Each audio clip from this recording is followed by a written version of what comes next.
अपनी साधना से चलो बाहर गाइस, आया। आप सब देख रहे हैं द महान वैसे तो वो प्रदर्शक और भी देर तक साधना एपिसोड करना 1। चाहता तो था, अच्छा लगे तो लेकिन सब्सक्राइब उसके कर महल देना, के बाहर, नहीं अच्छा जिसे लगे तो क्षितिज महल हटा भी देना। कहा जाता था, वहाँ बहुत शोर हो रहा था। उसकी 6 बहनें और तीनों जीजा उसके साधना कक्ष के बाहर खिलखिलाकर हंस रहे थे। क्षितिज ने बाहर आते ही मजाक के अंदाज में पूछा, क्या हुआ दीदी, मेरे जीजाजी इतना झूम झूम कर नाच क्यों रहे हैं? क्या आप तीनों ने हमेशा के लिए मौन व्रत ले लिया?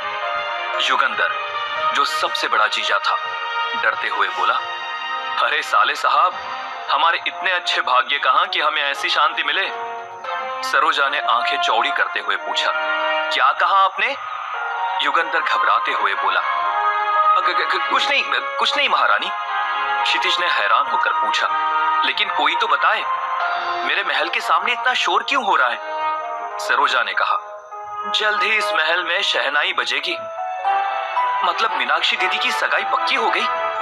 अब मुझे समझ में आ रहा है। सरोजा दीदी, ये सही बात नहीं है, अब मैं आपसे बात नहीं करूंगा। इतना कहकर क्षितिज नाराज हो गया। लेकिन बात तो सुनो छोटे। अरे साले साहब, अरे भैया सुनो तो। सब चिल्लाते हुए क्षितिज के पीछे दौड़े, जो गुस्से में राजमहल में महाराज नरसिंह के पास चला गया था। पिताजी, ये सही बात नहीं है।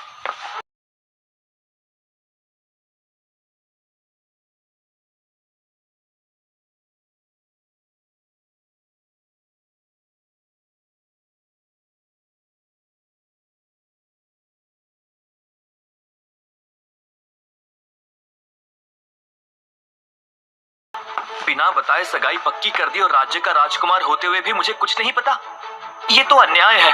अब ये सब सहन से बाहर हो गया है। गुस्से में क्षितिज महाराज नरसिंह के पास जाकर बोला। महाराज चौंक गए, क्योंकि वे तो बस इंतजार कर रहे थे कि क्षितिज की साधना पूरी हो और उसे ये खुशखबरी दे। महाराज नरसिंह ने मजाकिया अंदाज में कहा, ठीक है, फिर तुम्हारी मंगनी जो प्राणधारा साम्राज्य की राजकुमारी राज्य लक्ष्मी से पक्की हुई है, उससे मैं तोड़ देता हूँ। क्षितिज गुस्से में बोला, हाँ कर दीजिए इनकार, मेरी अनुमति के बिना मेरी बहन की। फिर उसने पिताजी की बात पर ध्यान दिया। क्या? मेरी सगाई? महाराज ने सेवकों को बुलाकर कहा, कोई है? जल्दी से एक चिट्ठी तैयार करो और उसे प्राणधारा साम्राज्य में भेज दो। उन्हें यह कह देना कि हमारे राजकुमार इस रिश्ते से सहमत नहीं है। राजकुमारी राजलक्ष्मी का नाम सुनते ही क्षितिज की आंखें चमक उठी। राजकुमारी की खूबसूरती के चर्चे चारों तरफ थे। कोई उसे परी कहता था तो कोई स्वर्ग की अप्सरा। क्षितिज तुरंत महाराज के सामने सिर झुकाकर बोला, नहीं नहीं पिताजी, ऐसी कोई बात नहीं है। मैं तो गलतफहमी का शिकार हो गया था। कृपया मुझे माफ कर दीजिए। सभी बहनें और उनके पति, जो नवांगन राज्य की सीमाओं के विभिन्न राज्यों के राजा या राजकुमार थे, हंस हंसकर पेट पकड़ने लगे। जिस पर अभी सब हंस रहे थे, वो कोई आम राजकुमार नहीं था। क्षितिज 17वें स्तर का योद्धा था, जो न केवल उसके हम उम्र युवाओं बल्कि उससे 10 साल बड़े लोगों से भी ज्यादा शक्तिशाली था। लोगों का कहना था कि अगर क्षितिज इसी तरह मेहनत करता रहा तो वो आने वाले 5 वर्षों में महाराज नरसिंह, जो 97वें स्तर पर थे, को भी पीछे छोड़ सकता था। ये कोई छोटी मोटी बात नहीं थी, क्योंकि नरसिंह नवांगन राज्य के सबसे ताकतवर व्यक्ति थे। उनके बाद सेनापति रंजीत का स्थान था, जो केवल 45वें स्तर पर थे। वैसे तो नवांगन राज्य सपनोल्लास महासाम्राज्य का एक बहुत ही छोटा राज्य था, इतना छोटा कि महासाम्राज्य के 90% लोगों को इसका नाम तक पता नहीं था। लेकिन आज राजमहल में जो संदेश आया था, उसने सबको आनंदित कर दिया था। संदेश के साथ ही क्षितिज के दादाजी की अंगूठी भी थी, जिससे साफ होता था कि उसके दादा की मित्रता के कारण यह रिश्ता आया था।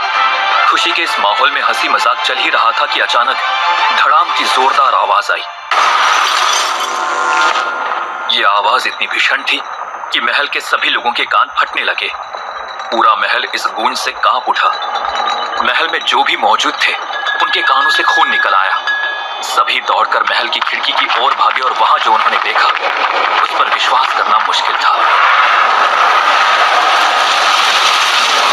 अग्नि वर्षा करने वाले दो विशालकाय ड्रैगन! वे दोनों पूरे नवांगन राज्य को भस्म करने पर उतारू थे। उनकी स्तर संख्या 100 थी। अगर महासाम्राज्य को छोड़ दिया जाए तो बाकी सभी राज्य मिलाकर भी इन्हें पराजित नहीं कर सकते थे।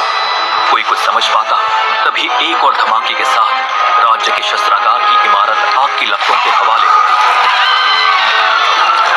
सभी ने उस तरफ देखा जहां से आग का गोला आया था। महाराज ने आदेश दिया, सैनिकों, मुकाबला करो। लेकिन वो जानते थे कि उनकी सेना ड्रैगन का मुकाबला नहीं कर सकती। ठीक वैसा ही हुआ।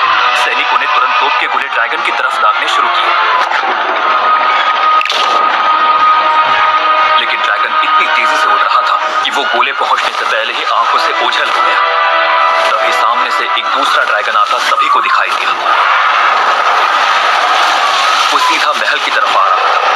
महाराज ने आदेश दिया, अपनी बहनों को लेकर भागो क्षितिज। लेकिन क्षितिज मैदान छोड़कर जाने वालों में से नहीं था।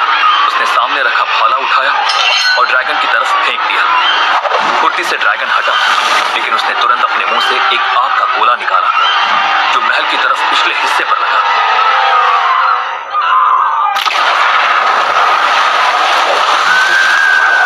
क्षितिज की सभी बहनें डर से कांप रही थी। क्षितिज, तुम या मैं इन ड्रैगन का मुकाबला नहीं कर सकते। तुम्हारी शक्तियां उन्हें छू भी नहीं सकती। क्षितिज ने गुस्से से पूछा, तो क्या पिताजी हम खामोश रहे? नहीं, लेकिन उनसे बदला लेने के लिए तुम्हें भी ड्रैगन हासिल करना होगा। अभी तुम अपनी बहनों के साथ यहां से सुरक्षित जगह पर चले जाओ। महाराज इतना कह ही पाए थे कि दोनों ड्रैगन दोबारा वापस लौटे और महल पर आग के गोलों की बौछार कर दी। पूरे महल में अफरा तफरी का माहौल हो गया। सभी अपनी जान बचाने के लिए भागने लगे। क्षितिज और महाराज नरसिंह भी एक दीवार के पीछे थे। हमारे दुश्मन ये ड्रैगन नहीं, बल्कि वो है जिसने इन्हें हमला करने का आदेश दिया है। तुम यहां से भागकर अपनी जान बचाओ ताकि समय आने पर उन्हें सजा दे सको।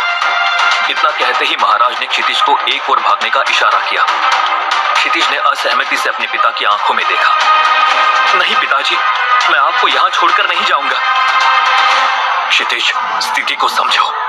एक राजा और पिता का कर्तव्य होता है कि अपने परिवार और राज्य के लिए आखिरी दम तक लड़े। जब तक राज्य का एक भी नागरिक इस महल में है, मैं महल छोड़कर नहीं जा सकता। और एक पुत्र और राजकुमार का कर्तव्य है कि वो अपने पिता और राजा का आखिरी सांस तक साथ दे। इसलिए मैं नहीं जाऊंगा। क्षितिज अपने संकल्प के लिए दृढ़ था। महाराज ने उसे समझाते हुए कहा, और एक भाई का कर्तव्य, क्या तुम्हारा कर्तव्य नहीं कि अपने राजा के आदेश का पालन करो? मुझे कुछ नहीं होगा, तुम जाओ यहां से। महाराज ने उसे हल्का सा धक्का देकर उस तरफ जाने को कहा, तो वो अपने आप को रोक नहीं पाया और उस तरफ भागा। उसके जाते ही एक आग का गोला महाराज की तरफ आकर गिरा। क्षितिज ने जब देखा तो वो वापस अपने पिता की तरफ मुड़ा तो उसने देखा कि उसके पिता घायल अवस्था में जमीन पर गिरे हैं। उसके मुंह से भयंकर चीख निकल गई, पिताजी! वो आंखों में आंसू और क्रोध लेकर उनकी तरफ दौड़ने लगा, लेकिन क्षितिज महाराज तक पहुंच पाता उससे पहले ही दूसरे ड्रैगन ने आग की लपटों से महल की बुनियाद पर हमला कर दिया। महल धीरे धीरे ढहने लगा। क्षितिज ने किसी तरह से अपने आप को संभाला और अपनी तलवार से उड़ते हुए ड्रैगन की तरफ कूदा, लेकिन उसका वार खाली गया और वो जमीन पर आकर गिरा। ड्रैगन ने जब क्षितिज को वार करते देखा तो वो वापस पलटा। क्षितिज ने देखा कि उसके पिताजी महल के एक हिस्से के साथ नीचे गिर रहे हैं। पिताजी! उसकी आंखों में आंसू थे। उसे यकीन नहीं था उसके पिता उसे छोड़कर जा रहे हैं। उसी समय ड्रैगन ने आग की लपटों से क्षितिज के ऊपर वार कर दिया। क्षितिज फुर्ती से हटा, लेकिन तभी महल का एक बड़ा सा टुकड़ा उसके ऊपर गिर गया। क्षितिज उसके नीचे दब गया। उसने उठने की पूरी कोशिश की, लेकिन वो नाकाम रहा। तभी उसने देखा कि ड्रैगन उसी की तरफ उड़ता हुआ आ रहा है। क्षितिज ने पूरी जान लगाकर अपने ऊपर गिरे पत्थर को उठाने की कोशिश की, लेकिन अब उसके शरीर में शक्ति नहीं बची थी। तभी उसे एक ड्रैगन उसकी तरफ आता दिखाई दिया। क्षितिज ने उठने की कोशिश की, लेकिन उसकी शक्ति शून्य हो गई थी। क्षितिज की आंखें धीरे धीरे बंद होने लगी। ड्रैगन को अपनी ओर आते हुए देखते देखते उसकी आंखें कब पूरी तरह से बंद हो गई उसे पता ही नहीं चला। उसे लगा मानो वो धीरे धीरे एक अंधेरी खाई में गिर रहा हो। उसे अपना शरीर हल्का होता हुआ प्रतीत हुआ। वो अपनी रगों में बहते हुए खून को महसूस कर सकता था। उसे अपने दिल की धड़कन महसूस हो रही थी, जिसकी रफ्तार धीरे धीरे कम हो रही थी। तभी तभी अचानक उसके शरीर को एक जबरदस्त झटका लगा। मानो किसी बाहरी शक्ति ने उसके शरीर में प्रवेश किया हो। उसे अपना रक्तचाप बढ़ता हुआ महसूस हो रहा था। दिल की धड़कन भी धीरे धीरे बढ़ रही थी। उसका मस्तिष्क भी अब समझ नहीं पा रहा था कि उसके साथ क्या हो रहा है। अचानक 1 साल बाद उसकी आंखें खुली तो उसने सामने खड़ी अपनी बहन अमृता को देखा। दीदी, हम कहाँ हैं? और हमारा परिवार? क्षितिज को आंखें खोलकर बोलते हुए देखना मानो अमृता के लिए कोई सपना हो। उसके चेहरे पर हल्की सी मुस्कान तैर गई। उसने क्षितिज के चेहरे पर प्यार से हाथ फेरा। क्षितिज ने अपना सवाल दोहराया, दीदी हम कहाँ हैं? और हमारा परिवार? हम महावन राज्य के जंगल में हैं। तुम 1 साल से कोमा में थे और हमारा परिवार और राज्य तबाह हो गया। कुछ नहीं बचा क्षितिज, कुछ नहीं बचा। इतना कहते कहते उसकी आंखों से आंसू निकल गए। क्षितिज की आंखें गुस्से से लाल हो गई। लेकिन वो ड्रैगन कहां से आए थे? क्षितिज ने अपनी कमजोर आवाज में पूछा। उसकी आंखों में अब क्रोध की चिंगारियां जलने लगी थी। अमृता ने अपने होंठ काटते हुए कहा, नहीं पता। क्षितिज ने अपनी मुट्ठियां भींचते हुए पूछा, किसने भेजा था उन्हें? अमृता ने मायूसी से जवाब दिया। उसकी आंखों में भी वही आग दिख रही थी जो उसके भाई की आंखों में भी थी। मालूम नहीं। क्षितिज अचानक चिल्लाते हुए बोला, फिर क्या मालूम है आपको? उसकी आवाज से गुड़िया की दीवारें कांप उठी। वो दर्द से करहाते हुए अपना सर पकड़कर बैठ गया। उसके घावों से फिर से खून बहने लगा। पिताजी, कहाँ हो आप? उसके मुंह से एक दर्दनाक चीख निकली जिससे जंगल के पक्षी भी चौंक कर उड़ गए। मत रो क्षितिज, अमृता ने उसे अपनी बाहों में भरते हुए कहा। दोनों भाई बहन एक दूसरे से गले लगकर रो रहे थे। क्षितिज के आंसू अमृता के वस्त्रों को भिगो रहे थे। किसने भेजे थे ड्रैगन? कैसे ड्रैगन के हमले से बच गए थे क्षितिज और अमृता? जानने के लिए सुनते रहिए ब्रह्मांड का रक्षक।